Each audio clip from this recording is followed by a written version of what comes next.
வளமையாக அந்த மின்சார கூட்டினாலோ அல்லது எரிபொருளை கூட்டினாலோ மின்சக்தி அமைச்சருக்கு எதிரான நம்பிக்கை இல்லா கெகலிய ரம்புக்கு சுகாதார அமைச்சருக்கு எதிரான நம்பிக்கை இல்லா பிரேரணை கொண்டு வருவோம்னு சொல்லி கொண்டு வந்து அந்த ஆள் உள்ள போட்டாச்சு.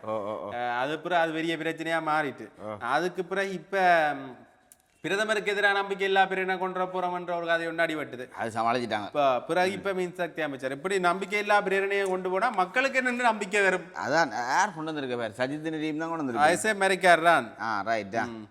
அப்ப உதான் வேலை இப்ப எதிர்கட்சியினா இவங்க நிற்கிறாடாப்பா பார்லமெண்டத்துல எந்த நேரம் எதிர்த்து கொண்டே இருக்கிறது. அதான் எதிர்கட்சி இவங்க நிற்கிறதா அடுத்த ஒன்னும் செய்ய சஜித்திர டீமுக்கு இப்ப ஒன்னும் செய்யாம இருக்கிறாங்கன்ற ஒரு விமர்சனம் இடைக்கடைக்கு இப்படி குரல் கொடுத்தாதான் நாங்களும் இதுக்குள்ள இருக்கிறோம் என்ற மாதிரியே காட்டிக்கொள்ளலாம். ஏன்னா அடுத்த வந்து இந்த மத்திய கிழக்கு ஆண்டுல போர்ச்சூழல் வந்தபடியா இந்த பொருளாதார நெருக்கடியை அவதானிக்கிறதுக்கு விசேட குழு அந்த விசேட குழுவை நியமிச்சு அவை சரியான முறையில் அந்த இதுகள் செய்ய செய்யணும். ஏதாவது உயிர்த்த நேர தாக்குதல் ஏதாவது ஒரு பிரச்சனைண்டா விசாரணை ஆணைக்குழு எல்லாம் குழுக்கள் தான் எங்கள் பொருளாதார நெருக்கடிண்டா விசேட குழு வளமைதான் எல்லாமே.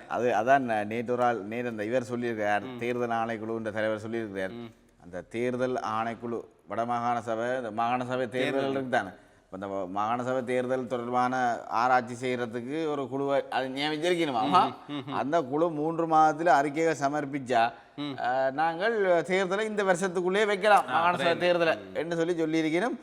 ஆக்களை விட குழுக்கள்லாம் கூட உண்மைதான். என்ன நிறைய குழுக்களை போட்டு வச்சுக்காங்க. என்னை பொறுத்த வரைக்கும் இந்த மாகாண சபை தேர்தல் கொஞ்சம் இழுத்தடிக்கும்னு தான் நினைக்கிறேன். நாக்கில் கொஞ்சம் பலம் குறைஞ்சு கொண்டு வருது.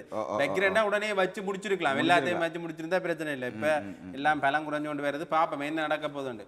எரிபொருள் விலை உயர்வு விடயத்தில் அனுர் அரசின் நாடகம் அம்பலம் கொண்டு போட்டு வச்சுக்காங்களா? அது இருப்பு முற்றாக தீர்ந்து விட்டதால் தான் விலையை அதிகரித்தோம் என்கிறார் அமைச்சர். குழந்தை எங்கள்கிட்ட கடையில் செம்போ இல்லை, செம்போவுக்கு தட்டுப்பாடுன்னு செம்போன்ற விலையை கூட்டலாம், அடிக்க விலையிலேருந்து செம்போவை கூட்டலாம். அதே மாதிரி தான் இது கையில் ஒரு சாமான் இருக்கு கூட நாங்கள் கொடுத்துட்டோம்ன்றதுக்காக சாமான் விலையை கூட்டலாம். ஆனால் பெட்ரோலிய களஞ்சியம் என்ன சொல்லியிருக்கேன்டா கையிருப்பு இருந்து விலை அதிகரிக்கப்பட்டிருக்கிறது. கையிருப்பு இருந்து விலை அதிகரிக்கப்பட்டிருக்கின்றாடாப்பா. பழைய விலையில இருந்த பெட்ரோல் அதிகரிப்பா இது பச்சைப்படியான இதாடாப்பா. இப்போ கடையில் சாமான் விலை கூட வித்தா நீங்கள் ஆக்களை வச்சு பிடிக்கிறீர்கள்.